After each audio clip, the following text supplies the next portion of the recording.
Good morning, everyone. We're just going to give it a couple minutes while people come in.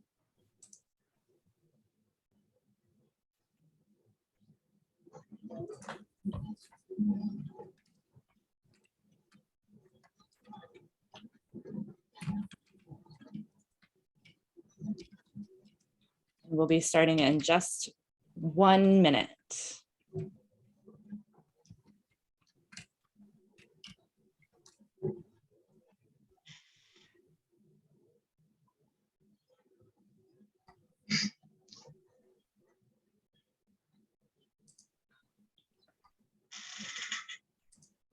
We've got a few people coming in still, so let's give it just a little bit more time.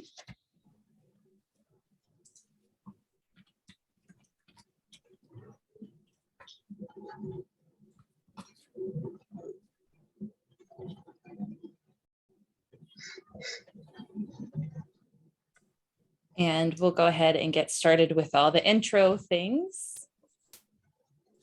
So hello, everyone, and welcome to the June morning meetup of the Arts and Culture Accessibility Cooperative. Today, we'll be talking about promoting accessible services at your organization. My name is Megan Harms. I'm the Arts and Culture Director at Mind's Eye, and I will be your facilitator today. I am a white woman in my early 40s with long gray hair.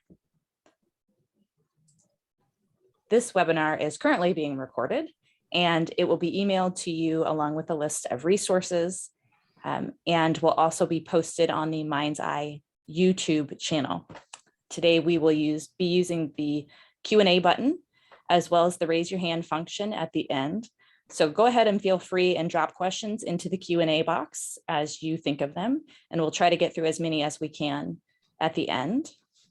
And also at the end, we can turn on your mic if you want to ask a question directly.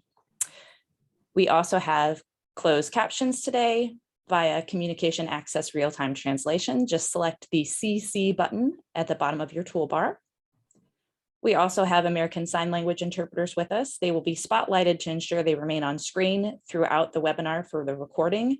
For best viewing, we recommend hiding non-video participants by clicking the 3 dots at the top right corner of any participant box. You may also want to pin the interpreters to make sure they stay on your screen. Their names are Candace and David. And you might want to switch to gallery mode if you want to make sure that you can see everybody all the time, including me. Let me move so you can see me a little better. So live audio description is also available. We're using the live app voice today. If you already have the live app voice, I will give you the code, the live voice app. I'll go ahead and give you the code now.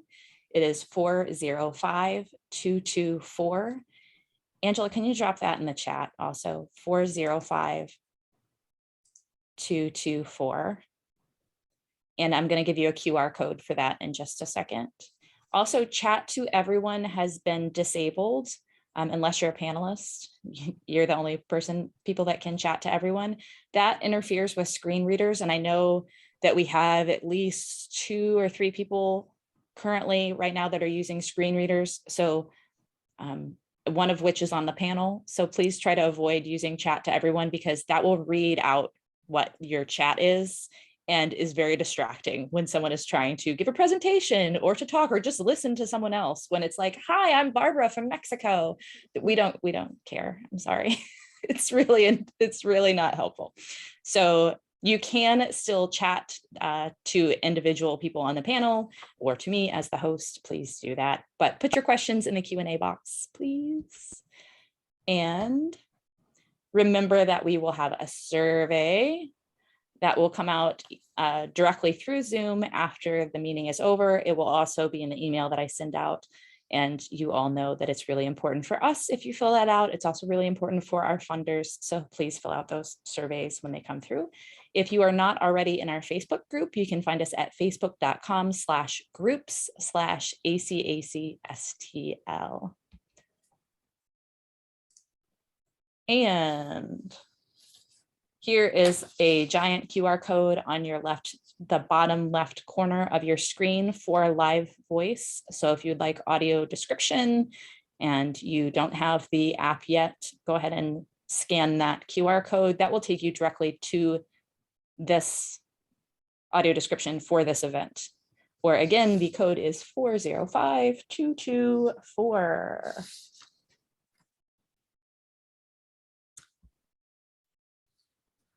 And we would like to acknowledge that Mind's Eye is located in Belleville, Illinois, the ancestral lands of many people, including the tribes commonly known as the Sioux, Quapaw, Miamia, Osage, Kaskaskia, and Kickapoo.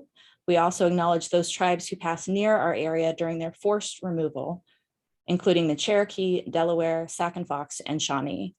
The process of knowing and acknowledging the ground beneath our feet is a way of honoring and expressing gratitude for the people on this land before us. And this is a map of the St. Louis area with many overlapping colors, and each represent a different tribe that lived on this land before us. And you can find this interactive map, and for any place in the US and Canada, I know for sure, you can find it at native-land.ca. And today, we haven't done this in a while, but today we are going to have a raffle at the end. So stick around, and if you're here now and you're here then, you will be put into our magic prize wheel, and it will be spun around, and you'll get 2 tickets to the Magic Flute for this Saturday at 12:30 for Opera Theater of St. Louis. So I'm going to stop sharing my boring screen. And now all of you lovely people are back on my screen, which makes me happy. So I know what's going on. And I'm going to now introduce everyone. I'm going to start with our moderator, and then I'm going to go ahead and introduce all the panelists. So then I can be quiet and they can do their funness. So I'm going to start with Kim. Kim Lackey is the Senior Director of Programs at Paraquad Inc., a center for independent living in St. Louis. At Paraquad, Kim is part of the leadership team that helps drive Paraquad's mission. She guides and directs a team of individuals working to influence public policy, empower individuals with disabilities to live independently, and create change that improves the lives of individuals with disabilities. She attended the University of Missouri-Columbia and received a BS in History and Political Science. Kim graduated from the University of Missouri-Columbia School of Law in May 2006 with her JD. She has worked on improving access to employment, healthcare, public transportation, and affordable, accessible housing for individuals with disabilities for more than 15 years. And Kim's going to be our moderator today. And then next is Dawn. Dawn Walter has been at Opera Theater of St. Louis since 2019 as the executive assistant to the general director. In addition, she has spearheaded all of Opera Theater's accessibility initiatives since introducing the concept of audio description to the 2020 outdoor festival season. I am so glad we are inside. I'm just throwing that in as a personal note. I'm so glad that you are not outside right now. Prior to joining Opera Theater, she worked at a number of arts organizations in St. Louis, including COCA and Stages St. Louis. She completed her undergraduate studies in theater and business administration at Illinois State University. Joe Faller, yes, Faller with a G, right, has been committed to creating inclusive spaces for audience for his entire career in the arts. Since becoming managing director at Metro Theater Company, he has led the organization through the most challenging moments of the COVID-19 pandemic alongside MTC's artistic director and wonderful person, Julia Flood.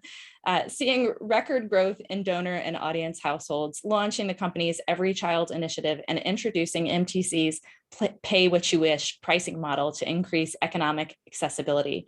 He has also helped the company transition to a hybrid live streaming model for many performances, I think all of the performances, increasing national and regional educational partnerships and enabling projects with such notable St. Louisans as Ellie Kemper, Sterling K. Brown, Denise Times, and many others. Prior to joining MTC, Joe served for 8+ years as Director of Marketing and Public Relations for Opera Theater St. Louis, where he received national recognition for his work in building young, diverse, and national travel audiences for the company and expanding OTSL's civic footprint as producer of the company's opera tastings initiative, which is great. If you didn't do an opera tasting, do one next year. Through artists, sorry, I'm throwing in all sorts of commentary today. Through artist community tours and through the creation and growth of the company's engagement, inclusion task force and Young Friends Steering Committee. He has also worked in marketing development and communications as a consultant or in-house with national organizations ranging from the Alliance Theater, the American Repertory Theater, the National Blues Museum, the documentary Flint, The Poisoning of an American City, Opera America, the Utah Symphony, and 7 Stages. He has directed over 24 professional productions and has taught at Clark Atlanta University, Berry College, and Webster University, where he currently serves as an adjunct faculty for their arts management and leadership MFA program. He graduated with honors from Harvard University. I just want to shout out to all the arts management majors out there, because I was one. Woohoo, arts management folks. Deputy Director Stacy West has been a leader in the St. Louis arts community for 30 years. She holds a master's degree in business administration with an emphasis in management and a Bachelor of Science in Marketing from Southern Illinois University at Edwardsville. She's a certified health and wellness coach and holds certifications for opening minds through art and in the autism movement therapy. She was professional dancer from 1987 to 2004 and continues to design movement classes and programs for all ages and abilities. As deputy director of Laumeyer Sculpture Park, she works closely with the executive director to oversee day-to-day operations and implement plans for achieving Laumeyer's strategic initiatives and annual operating goals. I see you all laughing because you know that I'm concentrating really hard on Laumeyer. Yes. Laumeyer. Development Associate Vicki Kahn has more than 25 years experience working with St. Louis area nonprofit and civic organizations as a development professional in grant writing, special events, media and digital outreach, and public relations. Vicki has also worked in disability advocacy for 2 decades, spurred by her experience as a parent of an adult on the spectrum, her 20 years as a birth doula, and as a person who uses a cane for daily mobility.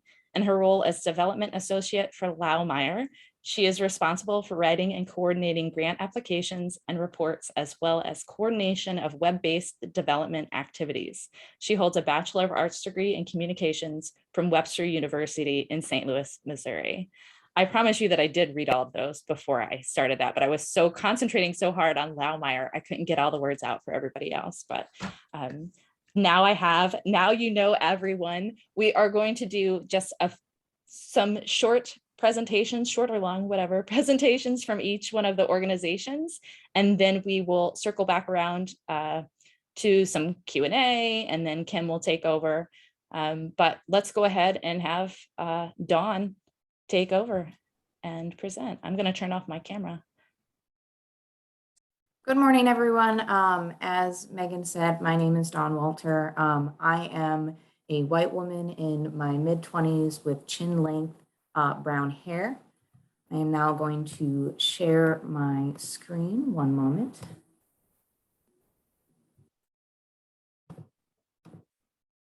Okay, so on the screen right now, you will see the Opera Theater's logo on the left side, and then on the right side, says Opera Theater of St. Louis promoting accessible services. Dawn Walter, Executive Assistant at Opera Theater of St. Louis. To give you a brief background of accessibility at Opera Theater of St. Louis, we, for the last decade or so, have traditionally offered services like assistive listening devices and ADA parking that is commonly found in many theater and opera companies across the country. In 2021, in our outdoor festival season, we expanded our services to include audio description in partnership with Mind's Eye. We were really excited at the possibility of promoting accessibility in this way with Opera Theater. We've always talked about how our mission is to increase access to Opera Theater, and this was just a very natural and obviously missing gap that we had within our services. So then in 2022, we once again expanded to include ASL interpretation, touch tables, which is a twist on touch tours, large print programs, and training for all front-facing staff. Our marketing philosophy for this very first year of significantly expanding our accessibility services is, the theme is intentional integration into traditional systems. I will go much more into detail about this in later slides. So what you will see on the screen right now are 3 images. The 2 on the left side, one's on top of the other, is the top left one is the back of one of our flyers that we recently mailed out to our audiences. The bottom left one is from our fall season brochure of Carmen. And then on the right side, you will see our 2022 festival season calendar, which has all of the dates of every performance color coded by production. So when I mentioned earlier intentional integration, this is the biggest way that we did so. We made sure to include audio description and ASL nights into every single calendar. You will see that AD is indicated by the audio description logo, and you will see the nights that we offer ASL as indicated by our partners Low Communicative Plus logo. For the fall brochure is 25 pages long and it's 6 by 6. It's a packet that is sent out to our entire database. And so beginning in October, everyone received this brochure that had all of our dates listed. And this was the first time that we had ever done anything like this to indicate we are offering these services. We want you to come these nights. Also on every productions page within the brochure is a list of dates, as you can see in the bottom left. And once again, we indicated which nights we're offering audio description and which nights we're offering interpretation. In the top left, I mentioned the back of a postcard. Anytime we've sent out a postcard that has also included dates, once again, you will see those two logos to indicate audio description and interpretation.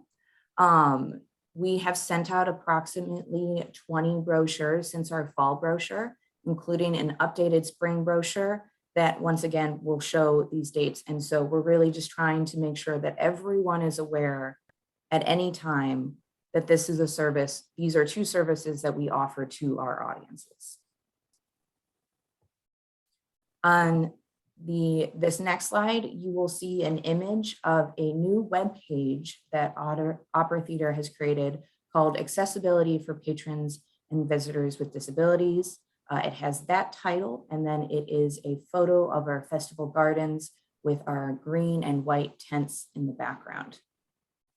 Opera Theater launched a brand new website this past year, and with it, we have created a web page that is dedicated entirely to accessibility. This is the very first time that Opera Theater has listed all of its initiatives in one spot. When creating this page, we gathered feedback from numerous disability partners, including Mind's Eye and Paraquad, to ensure that the language that we used was appropriate and gather feedback on our systems and process policies to make sure what we were listing was actually an effective and easy way to use and attend Opera Theater. We have found that continuous feedback from our patrons and audience members have been so important when launching these initiatives because we all have blind spots. For example, we changed our online ticketing system in the spring to include an additional comment section where individuals can list if they need accommodations or ask questions about accommodations, and so we can follow up with them. This next slide, there are two images, one left and right to each other. On the left side, you will see Harvey Milk, and then all of the dates that Harvey Milk is one of our productions, let me clarify that, for our opera Harvey Milk, and you will see all of our dates. This is when you go to see a production page, it will say, look at the dates, and then in order to buy tickets. And so this is one of the paths that people will go through in order to order tickets. And on the right side, you will see our performance calendar. This is a calendar that's on our website that lists, once again, all of our performances by date. I'll start with the left side. With this path in order to buy tickets, we have also integrated audio description and ASL into this system because on any date that we offer those two services, we list that on our calendar. So anyone who is buying tickets will see that on Friday, for example, on Friday, June 17th, we offer American Sign Language, and it's also a Young Friends Night. So if you want to come to the Young Friends, which is an all-inclusive event where you get food and drink beforehand and then go to the opera, but you need an interpreter, don't worry, we have that. You can use that service, both of those things on that same night. On the performance calendar, the way we integrated audio description and interpretation is that you can actually filter our performance calendar by audio description or ASL, so you can see exactly which nights these are being offered. And so there's no confusion and you don't buy a ticket for a different night and then have to go back. And we want to make this as easy of a process as possible. On this next slide, on the left side is the program cover of our 2022 festival season program book. And then on the right side, you will see a picture of our accessibility page in our program book. Opera, for those who have not attended, Opera Theater's program book is approximately 150-page paperback. It is considered a collectible item by many of our patrons. And so this is something that people read in full detail, go back to. And so we understand that these are brand new services. We have many patrons who have been coming for 30, 40 plus years. Even though they're very tuned into the company, they're not going to right away learn or understand that we are now expanding our accessibility services. So we added this page to really market to our current patrons and say, we are offering these, we want you to take advantage of them as well, which also is so important because as you might imagine, the audiences of opera skews a little older. And so we want to make sure that our patrons, even though they've been coming for years and may not think they need those services, know that we are now offering them and they are welcome to take advantage of them. Educating our current audience is just as important as bringing in new audiences. On this slide, you will see two images on both our Instagram posts. On the left side, you will see once again a photo of our garden with the white and green tent in the background, but it is now nighttime. And then on the right side, you will see a photo of me in front of the Mind's Eye building with Megan Harms and Jason Fraser. We have done a few social media posts and stories to spread the news on our new initiatives. We are very much intentionally avoiding patting ourselves on the back and congratulating ourselves about offering services that should have been a given for way longer than they have been. The best example of this is on the left side of the tent in the background. We posted, that was a post to highlight our new accessibility webpage. The caption reads, Opera Theater of St. Louis strives to make our festival season accessible to all of our patrons. Read through our full catalog of accessibility services at experienceopera.org/accessibility to find out how we're bringing opera to everyone this season. #Opera for everyone. As you just listened, there wasn't a look at us, we've now done this, or we're so excited to offer these new services. It was very informative and just to say, we want everyone at the opera, please come. On the right side, the post with Megan, myself, and Jason was to commemorate Mind's Eye giving me a Mind's Eye moment.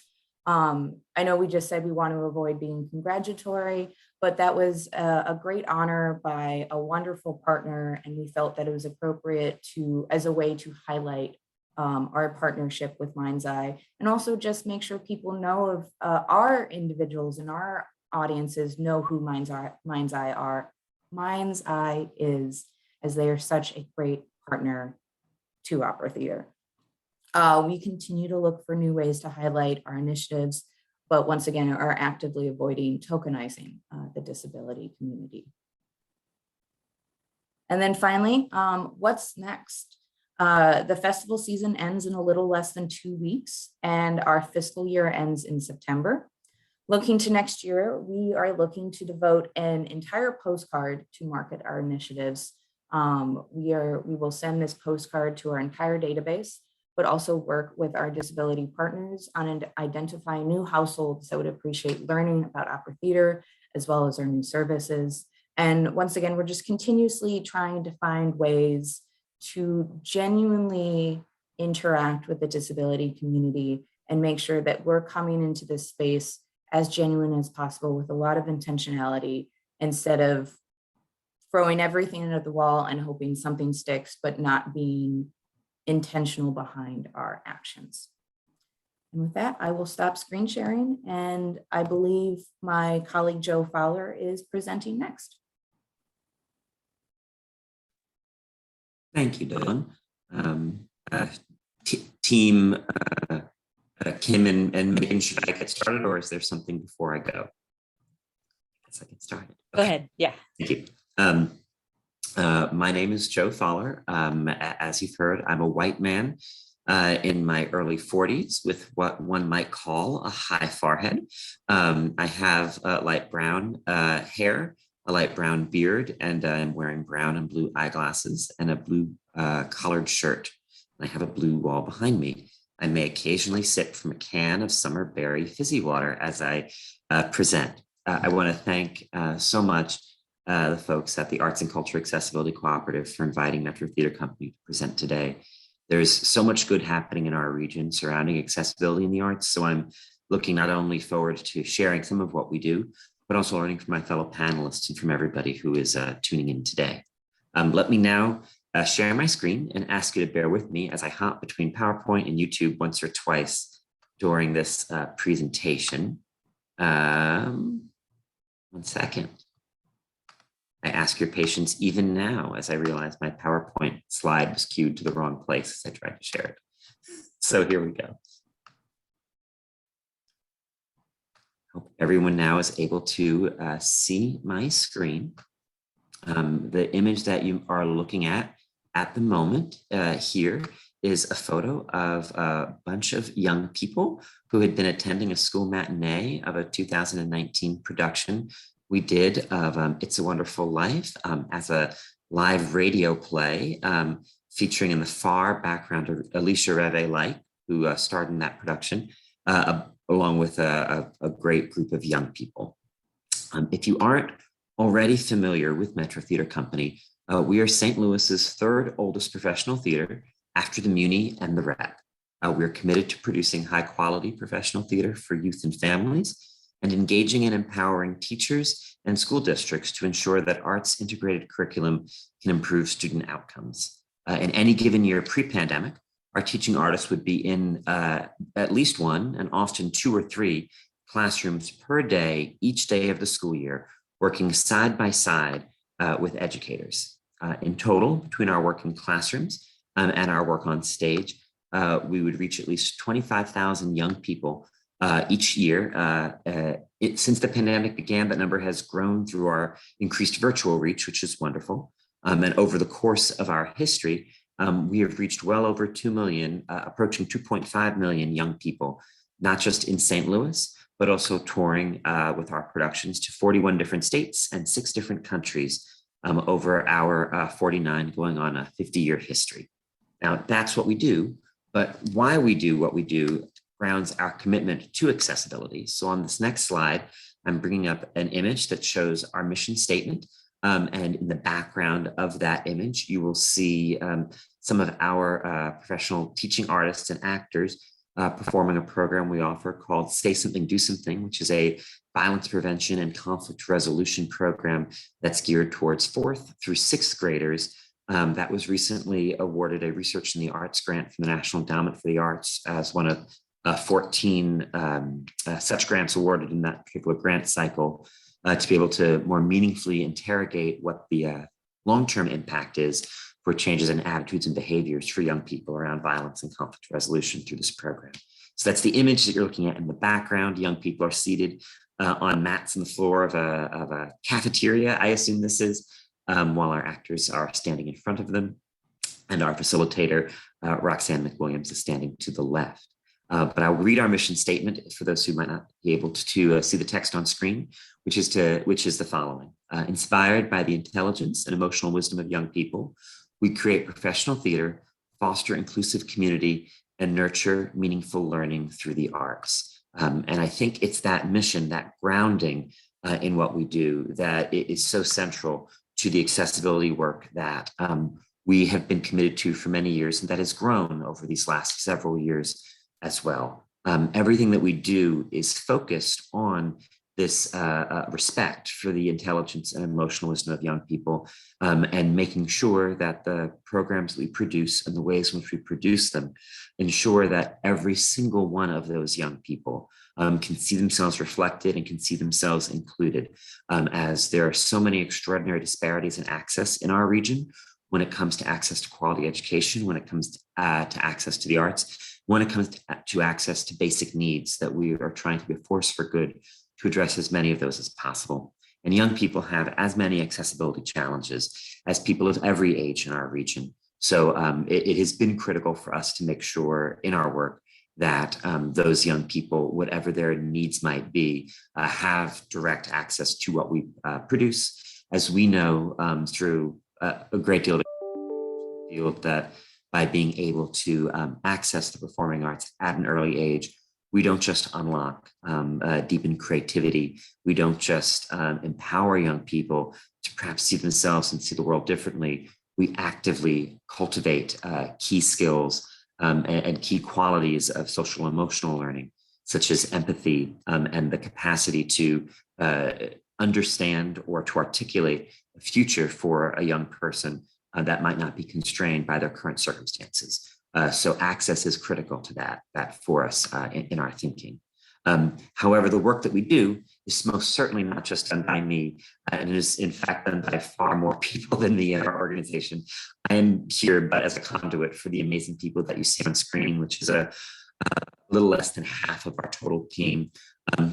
What you will see on screen are 6 headshots, a row of 4 at the top and 2 at the bottom. And these are the wonderful other folks at Metro Theater who do the work around our artistic programming, our accessibility and audience engagement programming. Julia Flood in the first row on the left, our artistic director, and my wonderful colleague as co-leaders of the organization. Jennifer Lynn, our content marketing manager, who is extraordinarily committed to this work and would have been presenting today, but for multiple other commitments on her calendar today. Sarah Thompson, who manages all of our communications and public relations, who does extraordinary work in building community around these efforts. Eleanor Marsh, the last individual in that screen on the far right of the first row, who handles all of our audience services and school bookings and helps to coordinate specific needs with schools and districts around access through all the programs we do. And then in the bottom row, McKinley Seal, our admin and operations manager, who helps to support our front of house efforts, and Teresa West, our house manager, who is directly responsible for taking incredible care of all of our audiences and all of their accessibility needs while they attend. On this next slide, I show a number of ways in which we are working to actively create access. And we try to think about access as something that has many variables with a great deal of intersectionality.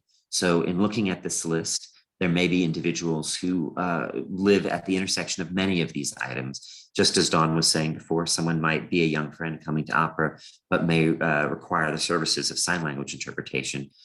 We recognize for a young person, there may be health access needs, there may be economic access needs, and there may be sensory access needs that all overlap. I'll just highlight a few of these quickly before proceeding. First on the list is economic access. We're deeply committed to economic access at Metro Theater Company, and this is an area of focus that early in my career I saw quite powerfully transform the ability for communities to connect and see themselves directly represented within organizations. We've made an annual operating budget commitment, absent direct funding or underwriting, to provide this service over the last several years to ensure that pay what you wish pricing is available for all of our productions that we provide. This became incredibly clear and important to us as the pandemic began, as we saw the economic impact for so many families in 2020 as jobs were lost and as incomes were significantly reduced. And particularly as we saw many families who were really struggling to find a way to manage the abilities to take care of young people in the home, educate young people in the home, and still work. We now offer pay what you wish pricing for the first 3 dates that every one of our streaming productions drop, as well as for select dates across the run of every one of our productions. Generally speaking, they are early in the run of each production. Those pay what you wish dates, usually the second full weekend. As you'll hear shortly, we're also offering a full weekend of completely free programming this fall in order to ensure that that economic access can be available. And for our current production of In My Granny's Garden, which is a roving production, which I'll touch on in a moment when it comes to geographic access, we recognize that it was critical to ensure that pay what you wish pricing was available at every single venue that we performed. And so we have expanded the pay what you wish pricing for our live performances. And our next pay what you wish performance for In My Granny's Garden will be this Friday at 4 p.m. at Eckert's in Belleville. So if you'd like to see the production and take advantage of that opportunity to pay as little as $0 when you attend, you're more than welcome to do so. Our geographic access is focused and has been focused for many years on school touring, making sure that in addition to our main stage productions, that we're able to take productions directly into auditoriums, gymnasiums, cafeterias, and classrooms. As we recognize for many schools and school districts, direct access even to busing is enough of a barrier to prevent folks from being able to experience programs. And for those organizations, schools, districts that may be in more rural communities, for which an hour and a half drive in and out of St. Louis to see a main stage production creates meaningful inaccessibility, our ability to tour to them allows us to ensure greater access for many more young people across our region. Our roving main stage production model is something new this year within My Granny's Garden, but it's allowed us to ensure that a production that's reaching the very young, when perhaps if you're a parent of a 2 or 3-year-old, you're less inclined to drive 40 minutes across town to come to the Grandel Theater, can be more closely proximate to your own backyard. So for that production, we have performed at Earth Dance Farms in Ferguson. We performed at Better Family Life in North St. Louis City. We performed in Grand Center where we normally perform, and we are performing for the next 2 weeks at Eckert's in the Metro East, which we are excited to do for the very first time. We've also found that streaming is an extraordinary opportunity to reduce geographic barriers for participation. So that if you are a family that might be living in a more rural community, if you are a parent that works the 3rd shift and may not normally be able to bring your child to one of our regular performance times, streaming democratizes the time at which you can watch a performance and democratizes the place at which you can watch a performance, which we think is so critical. Beyond geographic and economic access, we've been committed to sensory access now for the last 7 or 8 years, ensuring that every one of our productions that are offered live have a sensory-friendly performance incorporated. There are a few productions that we offer that are already naturally sensory-friendly, and in those cases, we don't offer a separate sensory-friendly performance. We just ensure that anyone with sensory needs knows that every performance is available to them. We have begun the process of offering bilingual productions to increase language access, which is not just a benefit to those who might speak a language first in the home that is not English, but also helps to provide opportunities for those who speak English as their primary language in the home to recognize that, that there are multiple languages spoken in their community and that all languages that are spoken have equal weight and equal power. So when we produced the Very Hungry Caterpillar show, we were the first company in the United States, actually in the world, to produce the piece as a fully bilingual production, as both the Very Hungry Caterpillar show and Algo Muy Hambriento Espectáculo. That production was fully in English and Spanish. And we were delighted to see young people for whom English was their primary language in the home, leaving the production, speaking things to one another in Spanish that they had learned by watching the play, as well as being able to create an environment where families for whom Spanish might be the primary language was spoken in their home, seeing their language given equal weight and value in the performance they attended. Health access continues to be critical as we move through this next phase of the COVID-19 pandemic. We know there are many people in our community who may not be able to be vaccinated, particularly those who are between the ages of 0 and 5, which is a portion of our audience. And we recognize that there are many people in our community who, while they may be vaccinated, may be meaningfully immunocompromised. and may not want to create an environment in which, by exposing their young people to the power of the performing arts, they are also exposing themselves to meaningful health risks. So we have continued to offer social distancing the entirety of our current season. We didn't, at no point in the current season did we resume full capacities of productions. And in our current production of In My Granny's Garden, which is now being offered in an outdoor open air environment to improve health access for families, we're offering pod seating to keep families still sort of socially distanced from one another, while allowing for young people to still have the interactive aspects of that play bring them joy throughout the performance. In our season next year, we've made the commitment to ensure that for one performance time of our run, and we haven't set it yet, but we plan to finish the plan to set it shortly, but say every Saturday at 1 p.m.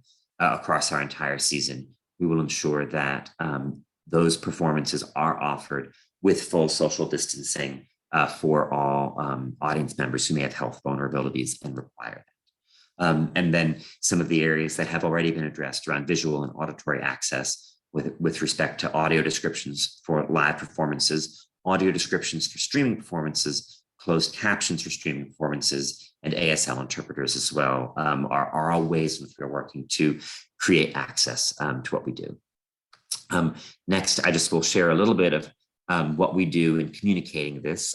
Similar to what Dawn had shared at OTSL, we do a lot of what we hope is sort of clear show and tell. We try to make sure that there's meaningful visibility to the resources that we offer, so that those who may need or benefit from those resources can take advantage of them. One thing that we were most delighted and surprised by is that when we shifted to offering audio description for our streaming productions, that streaming audio description service saw a very high level of engagement and helped us to better understand that there are individuals who may still feel, even with resources that are offered at live performances, perhaps uncomfortable being in an environment in which they are one of few people who may need those resources. And that in the privacy of one's home, it's much easier perhaps to be able to engage with certain accessibility resources in programming. And we hope that by increasing those resources in individuals' homes through those streaming efforts, we're able to better build a bridge to increase their comfort and likelihood to attend in those live instances as well. For those who would like a description of what is on the screen, there are 3 Instagram posts created by the extraordinary Jennifer Lynn. To the left, there is an Instagram post that celebrates National American Sign Language Day and recognizes MPC's partnership with Deaf Inc. To the middle, where there's an image that shows Megan at the theater at the Grandel, audio describing to help to highlight what it was an upcoming audio described performance of Last Stop on Market Street in February. And then to the far right, there's a photo from our production of the Very Hungry Caterpillar show, La Oruga Muy Habrante Spectaculo. And that caption reflects on the beginning of a few of our favorite things, which was an effort we did moving into the holiday season. And accessibility, of course, is one of our most favorite things, and we highlighted a few of the ways in which we were providing access.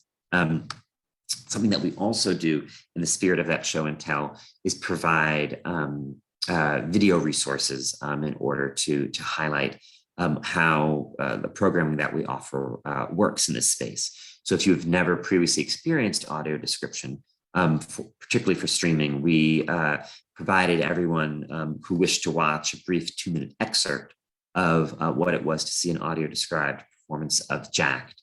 And I'm going to attempt now, perhaps poorly, to share on my screen and I said attempt poorly accurately. I'm going to now attempt to show what the audio described preview of Jacked looked like for our streaming production. So now I'm going to swap to this. Hopefully you can now see this screen and hopefully be able to hear when I hit play. And I'll just play the first few seconds of this to give you a sense.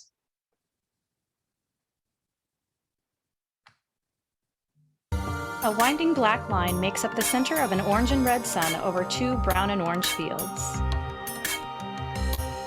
I was poor, hungry, living on a farm, scrawny, lean, legs and arms, pockets empty, cupboards lean. Wasn't always like that. It was a sight back when.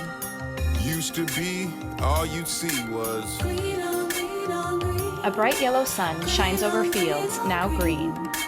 Green on Stop there and switch back to where we were. That was our production of Jacked, which was an animated production that we created with hand-drawn illustrations from Nick Priya, animated by Michael Tran, to be able to sort of reformulate how we produced at one point during the pandemic when it wasn't possible to gather in person. Hopefully, if you look at the presentation later, you'll be able to look at some of these other links as well.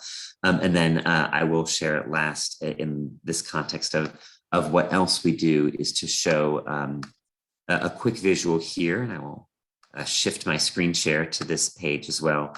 We do provide social stories for our productions to help ensure that anyone who might have sensory needs or anyone who might have any accessibility needs understands what their experience will be when they attend a performance. While this is something that we find is extremely helpful for young people, we have found this is equally helpful and meaningful for anybody who might have accessibility questions, because it moves step by step through every aspect of the performance. And this is the social story we created for that production of the Very Hungry Caterpillar show, La Urga Muy Hambrienta Espectáculo, which we offered outdoors at the Kirkwood Performing Arts Center last year. It was the first full production that was offered in St. Louis by a professional theater for live audiences with a full run upon sort of the beginning of everyone's return from the pandemic.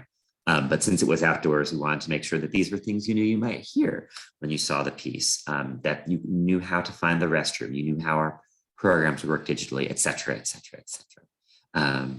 Go back to our PowerPoint. I've got two final slides. We recognize that there's a lot of space where we still can improve. And these are priorities that we're working on as we move into the future. Some we have direct control over, and some there's a little bit less control that one might have over because of the nature of partnership and venue. But at the moment, our website is not yet optimized. Our playbill is not yet optimized to be audio description friendly. And we aren't consistently offering alt text in our materials, which is something we are working to improve upon. And we recognize, given the resources of our staff, that we aren't always able to contact every resource in our region to help then connect our audiences to these resources when they are provided, and to connect those who might need these resources to these resources when they're provided. We also want to ensure that we can find ways to improve patron experience for guests that are visiting the Grandel, where we primarily perform, utilize wheelchairs. It's a great, feel like embarrassment to anyone who's performing in that space, that the ADA accessibility in that space is to say, if you are coming in a wheelchair, you will need to come through the alley, park in a side lot, use a side ramp, and come through a door that takes you next to the side stage where musicians may or may not be preparing to perform at the bar before you can go and make it to the lobby of the Grandel. It's a challenge of being in a building that is 100+ years old. We don't actually own or operate ourselves, but we've been in conversation with our friends at Kranzberg Arts Foundation to see how that can be improved. And similarly, MetroTix is the portal we need to use for ticketing because of the venue in which we perform. And everything Dawn shared on the OTSL website to clearly visualize when various resources are being provided is something that we struggle with in MetroTix in its current format, because most of the information may be provided, but it will require you to click a button to open a section of the site that has been collapsed so that you can find that information, which makes communicating accessibility less than accessible, and it is something that certainly can be improved upon. One thing that we have certainly learned is that it's critical to set the calendar early. So for our season next year, which includes 3 main stage productions, Seed Folks, Spells of the Sea, and Go Dog Go, as well as a 2-day fall family festival in Grand Center. We have already set when we will have audio description and ASL interpreters in place. And we're looking forward to being able to get these dates on people's calendars as early as possible, because we also recognize those who might need these services may at times have many demands on their schedule and getting information about dates a month prior might not be sufficient time to be able to act on these opportunities. So that's what we've learned, that's what we've done, and what we still look to improve upon. And I'm going to pass the baton over to the wonderful folks at, now I'm self-conscious about saying it, Laumeyer Sculpture Park. You did it. That is correct. Thank you, Joe. My name is Stacy West. I am a slender white woman with wavy brownish red shoulder length hair. And Vicki, my colleague, is also presenting with me today. Vicki, please introduce yourself. And I know you're pulling up our PowerPoint presentation. Hi, my name is Vicki Kahn. I'm Development Associate with Laumeyer Sculpture Park. Very impressed that everybody's gotten the name right today.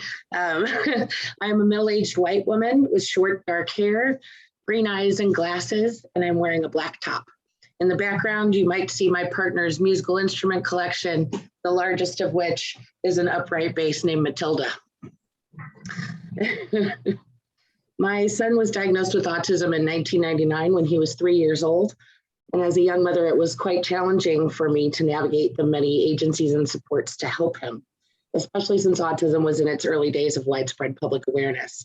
Once I figured out how to navigate the waters, I became a peer support to other parents of kids on the spectrum, which I still do today.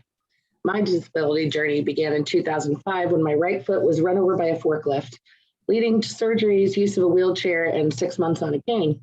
That injury, along with 2 knee surgeries, has brought me to using a cane full-time since 2020. And I am blessed to work for an agency that understands my disability and has been kind enough to accommodate for it.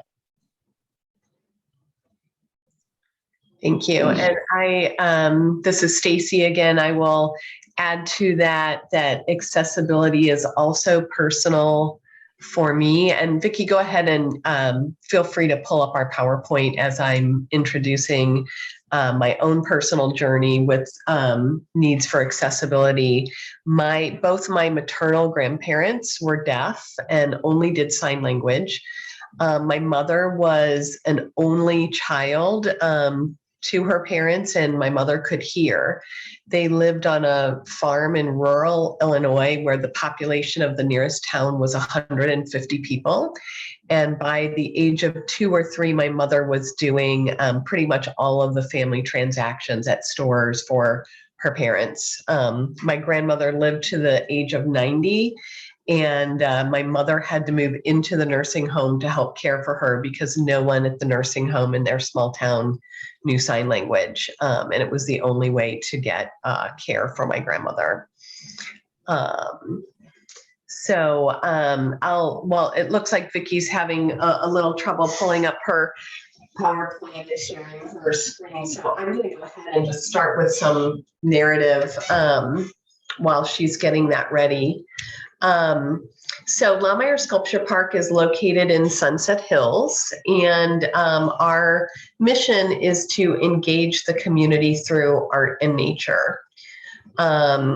We, like many organizations, have included accessibility initiatives into our strategic plan. And in the last few years, we've tried to move beyond just the basics in the strategic plan to really developing as an organization a deeper, more seamless commitment to accessibility, where accessibility is a seamless part of the visitor experience at Laumeyer. And I'm going to talk a little bit today about how we are working as an organization to get to that point. So Vicki has pulled up our PowerPoint presentation, and on the left-hand side, it lists our mission at Laumeyer Sculpture Park, which, as I stated, is engaging the community through art and nature. And it says among Laumeyer's core values and strategic initiatives are creating resonant experiences for visitors, reaffirming our commitments to broadening and deepening access and supporting equity and inclusion. And I think, for many organizations, right, we have small staffs. These things are listed in our strategic plan, but often there are disjointed efforts from that small staff who really believe accessibility is important and are trying to do the best they can without a lot of training or personal experience. And so that's something that we've looked at overcoming in the last few years, particularly during the pandemic. On the right hand of this slide are 3 visitors who use wheelchairs, Jessica, Angel, and Natalie from UCP Heartland, who visited Lohmeyer in May as volunteer testers for a new app that we will be launching at the park. And we'll be talking about that a little bit more in our presentation. So during the pandemic, and Vicki, you can progress to the next slide, it really gave us time to stop and take some time and think about what we were doing for accessibility and many other programs. It did provide us with a little luxury because our buildings that were open to the public were closed for more than a year, and many of our programs were on hold during the pandemic. So, prior to the pandemic, we have a list of things on this slide that we consider everyday accessibility at Lohmeyer. And many of these things are required by law. So there's nothing, not too much on this list that's a quote above and beyond. So we have accessible public restrooms and drinking fountains, paved pathways, designated accessible parking spaces in all 3 of our parking lots, curb cuts or no curb division between parking lots and sidewalks, except accessible buildings, including ramps and automatic doors. And we do have several wheelchairs available for free for visitors to check out when they're visiting the park grounds. And we offer ASL interpretation upon request for any program or any tours or special needs that someone might have. Lohmeyer is free and open daily, 362 days a year. We have 3 entrances to the park, and it's very possible for a large majority of our visitors to come to the park and not interact with a staff member. So that's one of the challenges that we've had to overcome, is advertising that if you need special services, that you may need to reach out to a staff member in advance to notify us of those services. Now, for programs that we're presenting, such as gallery talks and things like that, then ASL interpretation is often included in those and noted on those programs when we are marketing them. So, like I said, we've really taken the last few years to relook at what we're doing, and the way we look at it is that we're relaying the groundwork in deepening accessibility throughout the organization so that we can achieve that ultimate goal of making accessibility a seamless part of our visitor experience. So in 2019, we began an ongoing position focused on DEAI. Within that time, we spent 9 months researching accessible programming and initiatives in both parks and museums, locally, regionally, and nationally. We interviewed many stakeholders in the disability community. And what we found was that at many places, there were either very few basic services offered, basically those required by law, or as I referred to earlier, not unlike what we had been doing ourselves, some disjointed efforts in reaching people with disabilities. And so the slide that is up now says laying the groundwork. And the photo on the left is of Se-Yoon Choi from Lighthouse for the Blind, who is reading Braille text on one of our maquettes at the park. And our maquette program is something that we have been doing for about 10 years, but we've really focused on broadening and expanding this offering. So maquettes are small scale models of the sculptures that we have at the park. Vicki has changed slides here, and there is a photo of about 4 visitors with vision impairments feeling a small scale model of some of the sculptures that we have at the park. They can feel that model and then read the Braille text description of those sculptures that are that is below the model. And it's been a wonderful experience to really go through that process with our visitors with vision impairment and gain a better understanding of how effective those small scale models are in the translation of understanding the large sculpture that is in front of them. So this program, I'm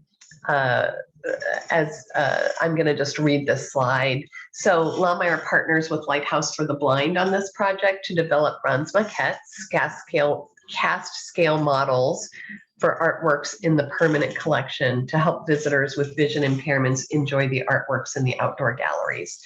The bronze maquette program began in actually 1991, and it includes 14 pedestals throughout the park. And the current program includes the redesign of existing maquettes to meet national standards and the creation of 20 new maquettes. Lawmeyer Sculpture Park has 70 sculptures outdoors in the park. So this is still only a small portion of the sculptures that we have that have the maquettes, but we're really hoping to continue broadening that program over time. Vicki, if you'd switch back to the previous slide, I'd appreciate it. So the center slide is of a visitor using a digital tablet. One of the things that we did in this past year was acquire a wide variety of tablets that people can check out in our visitor center for free. And it provides them with a larger screen to view maps and descriptions of sculptures as they're navigating their way through the park. As I mentioned earlier, very shortly, we'll have a new app coming that Vicki's going to talk about, and it will be screen reader friendly. So, if visitors don't have their own device, they'll be able to use it on devices that they borrow during their visit. And then finally, the photo on the right-hand side is one of our most recent interns from Finn Nardi Warner, who graduated from the Succeed program. And he was the very first student to graduate from Succeed and matriculate into a 4-year degree program at So we're really proud of Finn and his accomplishments. Finn suffered from a traumatic brain injury at the age of 17 and has no short-term memory, but he's very focused on accessibility initiatives, particularly in parks and museums. So he was a huge asset to our team for the past year. Okay, Vicki, if you want to move on a little bit. So as I mentioned, since 2019, we've had pretty much a full-time intern focused on accessibility. And in that time, what we've accomplished is creating a social narrative for the park, much like Joe just shared with us that Metro is doing, and also designating sensory-friendly spaces in the park. The park is, as I mentioned, it's large. It's 105 acres with 3 entrances. Depending on which day you visit, it may be very quiet and peaceful. If you happen to come during an event, it might be loud and chaotic and full of people with music and all kinds of stimulation that you may not get on a regular day. So it's important to have these kinds of narratives to help visitors anticipate what they're walking into when they visit the park. Since we are a little limited on time, I just want to name off a few other things that we've done. We are working hard to develop relationships with the many wonderful organizations in St. Louis that provide services to people with disabilities and their families and caregivers. So I know this, the topic of the morning is marketing our programs, and we do that. We, like our peer institutions, use a lot of social media, radio, some print and some direct mail, although we are getting away from printed materials in an effort to meet our goals around the environment and cutting down on paper and waste. So we are doing less mailing and really moving more things to social and radio. But I think in preparing for this presentation today, I was thinking I really see what we're currently doing as more of a grassroots effort. We're really boots on the ground, getting out, meeting with people, talking with those institutions and organizations that have a direct connection to the people we want to serve. So in the last year, we've talked with and interviewed and worked with Lighthouse for the Blind, Paraquad, UMSL Succeed, Mind's Eye Radio, St. Louis ARC, Pathways to Independence, Artists First, UCP Heartland, Easter Seals, and we're starting the slide that is showing on the PowerPoint presentation currently is for a new program that we've introduced this year in partnership with Maryville University called Opening Minds Through Art.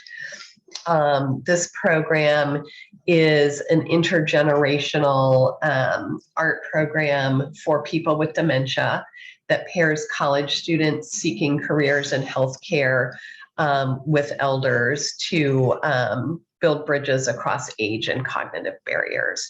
And so we launched this program at Delmar Gardens this past spring, and we'll expand the program to Laclede Groves in the fall.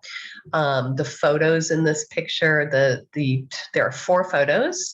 The top left photo is of a student volunteer working on an art project with an elder. The bottom left corner is a closer view of an elder working on an art project and being assisted by his college student volunteer. The top right corner is of the culminating art show that we do at the end of each 10-week session to celebrate the accomplishments of our participants with dementia. And the bottom right corner is a piece of artwork created by one of the elders that participated in the OMA program at Delmar Gardens this past spring. So in addition to what I've already mentioned, in terms of laying the groundwork in the past couple of years, we've spent a lot of time providing disability awareness training to our staff and our summer camp instructors. And we haven't done this just once, but multiple times with different areas of focus, and we will continue to do so. We've evaluated our website for accessibility, including screen reader access, and are making continued improvements based on the feedback that we've received. As I mentioned, we've certified 3 members of our staff in the OMA program. And I think very importantly, we've successfully won grants to provide the wheelchairs that guests can check out free of charge. We've added additional indoor and outdoor seating. We've purchased the digital tablets. And last but not least, we are launching a new digital app, which Vicki is going to tell us about. We did have a video of a recent exhibition that was focused on the work of 8 artists who were exploring art's capacity as a therapeutic tool. But I think in the interest of time, maybe we won't show that video. I know we're getting short on time.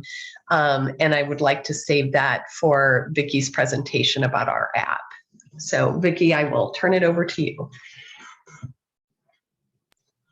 Hello, everyone. Okay, so let me get this up here.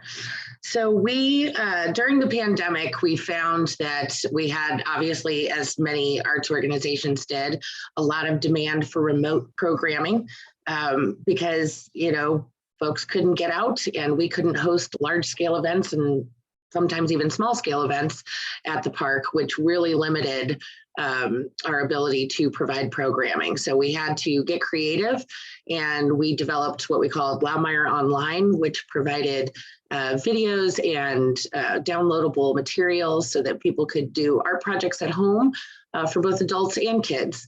And a lot of times with materials that they could access around the house, so it didn't create a further barrier for folks. And the culmination of sort of all of this examination over the last couple of years led us to talk about creating an app for the park. And when we took it a step further to really look at accessibility, because we got the Outdoor Art for All project funded by PNC Arts Alive, and then also by Lighthouse for the Blind, we talked with them about the idea of really expanding this. So not only will you be able to, you know, look up the artworks, find out the history of Loudmire. As you can see on this page, on the left-hand side, there's an image of a smartphone with what is the cover of the Loudmire app with one big button to click to explore, which is what we encourage all of our visitors to do. This app is being built on a museum-focused platform that has built-in screen reader capability. We'll have alt text for all of the images. We'll allow for pinch zoom capability for image viewing. And some of those are very new things for us, like the 360-degree views. We actually brought in a photographer to take images of all 70 of our sculptures in the park. And so even if you're not physically there, you'll technically be able to walk around and see what the images are like. We can also embed audio and closed caption videos. We have an audio part of the collection that is called the Sight Sound Project, which has about 68 pieces, sound pieces on there, all of which were focused on a particular sculpture. So it allows for you to sort of have an audio and oral experience of the park as well as visual one when you come to visit us. But the biggest part of this and the most exciting part for us is we are creating with Gateway Global, which is a local organization in the city of St. Louis run by our friends Akita Armstrong. She runs a geospatial training program for young adults. And so this spring, we have had a geospatial analyst and 3 student interns who were seniors in high school putting together this lovely app for us. So they are getting on-the-job training, and we are getting a really special thing for us. So this is the first time this will be done in a park in Missouri. And we are hoping that the county will see this and see the benefit of it and expand this project to other parks as well. I don't know how well you can see this because I know it's kind of little and dotty, but basically all of these little lines that you see running around on this map are all trails in the park, and they will be color coded as to, and also dot coded so that you can see what the level of difficulty is of each of the surfaces. This will also allow for terrain, elevation, and grading for paths. I'm sorry, I totally forgot to announce that there are 2 images on the left-hand side of the page. The first one is an overall view of the entire park from above with yellow and red and green and blue lines running from one place to another. Each of those lines goes from one sculpture to another or along a pathway that is currently existing in the park. And so you will be able to put in, find a sculpture you want to go to, click that sculpture, get point-to-point directions, whether audio or visual, and you will be able to see yourself moving as a live blue dot as you move around the park. This portion will also feature layering so that if you only want to see paths that you are able to travel upon, you will be able to choose the level that you wish to access, and also be able to plan a route so that you can actually prepare before you come to the park to see what you want to see. Pretty exciting stuff. This next slide here says Laumar's collection in the palm of your hand. There are 3 images on the page. The first one is entitled Explore the Park. It also looks like a cell phone screen. It has multiple boxes. One says interactive map.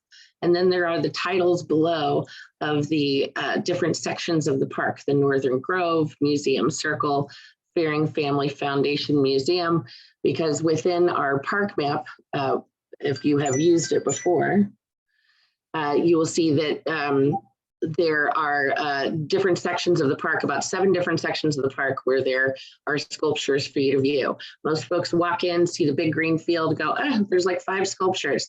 There's 70 sculptures within the park. And even on a golf cart going around the park with Stacy, it took us 3 hours to see every single sculpture in the park, and that's not walking. So there are opportunities for multiple visits. Within the application, you will also be able to see multiple pictures, read about the piece itself, read about the artists, and also have links to their personal websites if the artist has one.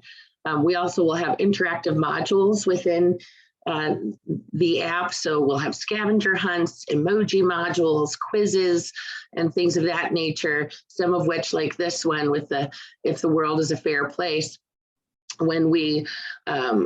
when this was installed in 2015, Laumeier asked the public to finish that sentence.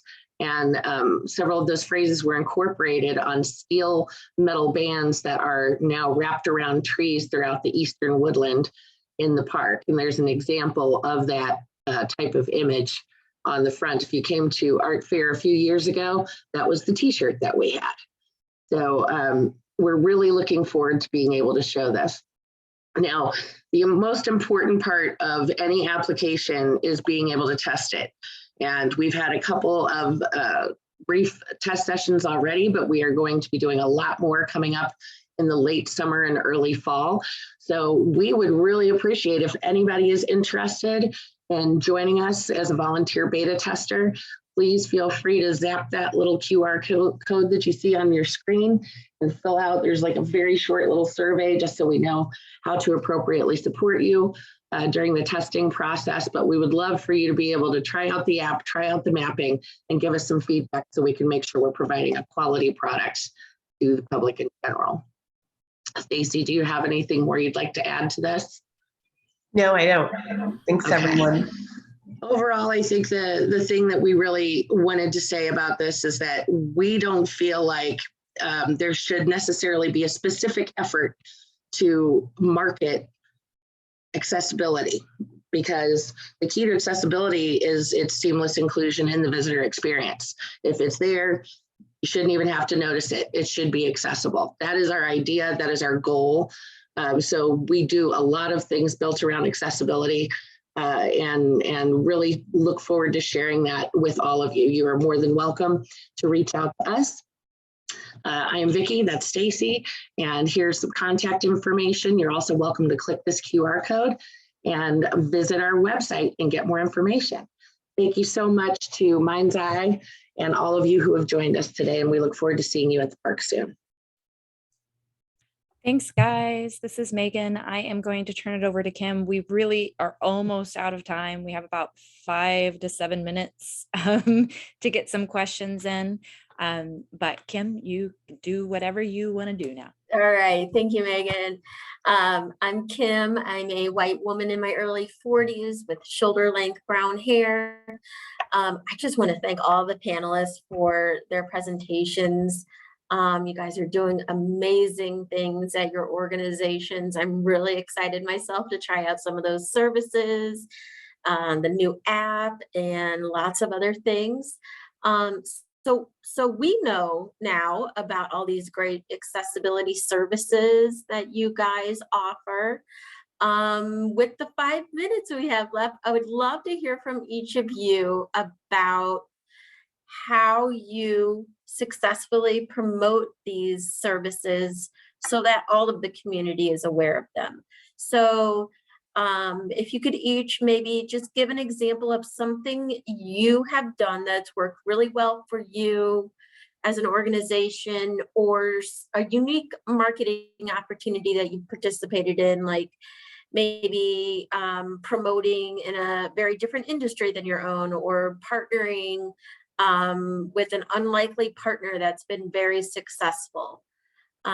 So I'm gonna pick on Dawn and see if she wants to kick off that.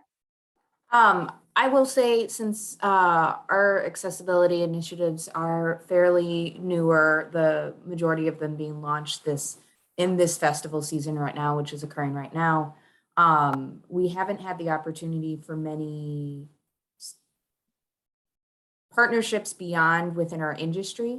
I will say we have found the greatest feedback from our social media and integrating that, as I mentioned in my presentation, with a lot of intentionality, and also making sure that we even talk about it in our stories and more casually anytime that we're doing something with accessibility, whether that's audio description, ASL, touch tables, things like that.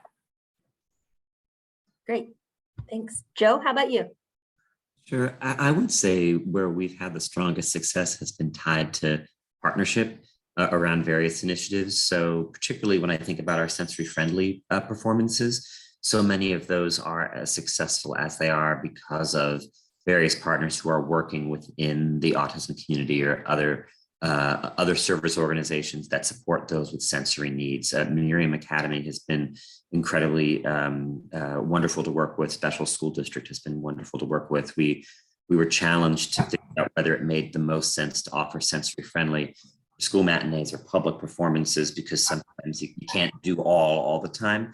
And it was their guidance really helped us to make sure we could sort of meet in the middle as effectively as possible, and make sure school groups could come, but that families could have access as well without taking their kids out of school to experience. So that's one success. And then on the pay what you wish and economic accessibility piece, I think what we found most is that when someone recognizes the resources available, and they have other people in their networks and communities that would equally benefit from that resource, that things can spread in a very happy and sort of organic way, a little bit like wildfire, where, and I'm hopeful that what we've seen in sort of that space around economic accessibility, what we've seen in that space around inclusion for those with sensory needs, we were able to see across sort of all the communities we're working to serve through these programs. Thanks, Joe. And I think you're really right about the organic and word of mouth. So I'm visually impaired, and I can tell you that when folks that I know or work with that have a similar disability and they find something that's really accessible or something that really works well for them, we're sharing it with each other. So that is a great way that services do get promoted within the community. Stacy and Vicki? Yeah, I would agree with you, Kim. I think, I spoke earlier about us doing 9 months of research and interviews.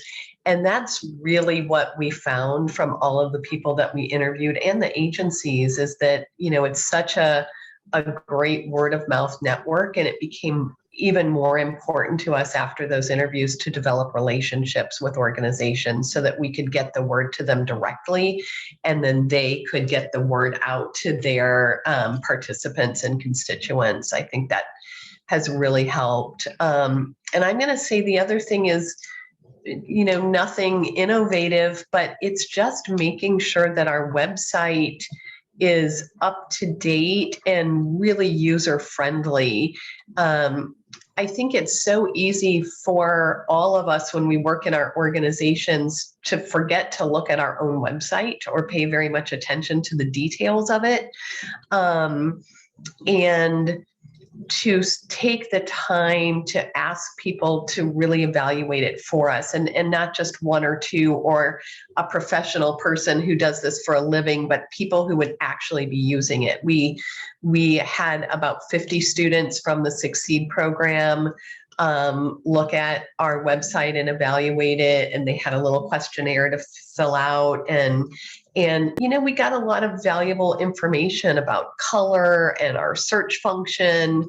We realized that if you typed in accessibility on our search function, that nothing came up, but until you go on and actually do that, you don't discover those mistakes in your own website that are relatively easy to fix, but make a huge difference for somebody who needs that.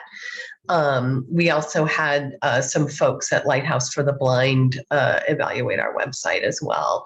And I think that made a big difference. And we saw how much work we really have to do.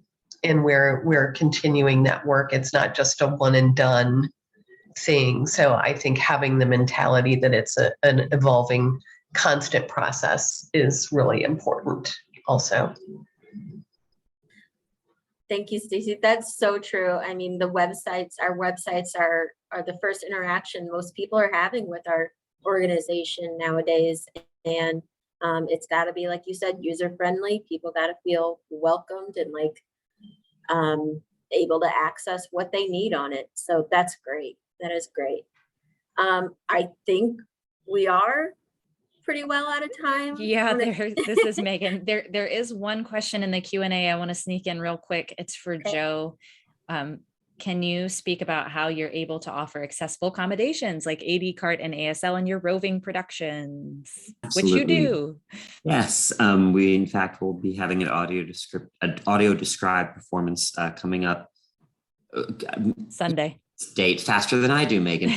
June 19th. Thank you. I knew it was this weekend. I couldn't remember what day suddenly.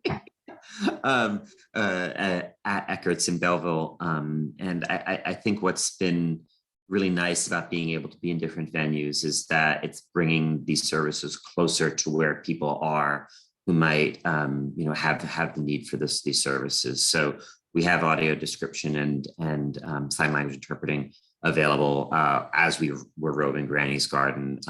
We've already done one ASL and one audio described performance earlier in its journey as well. So we're trying to make sure at each venue we're providing at least one of those services to the communities that we're reaching.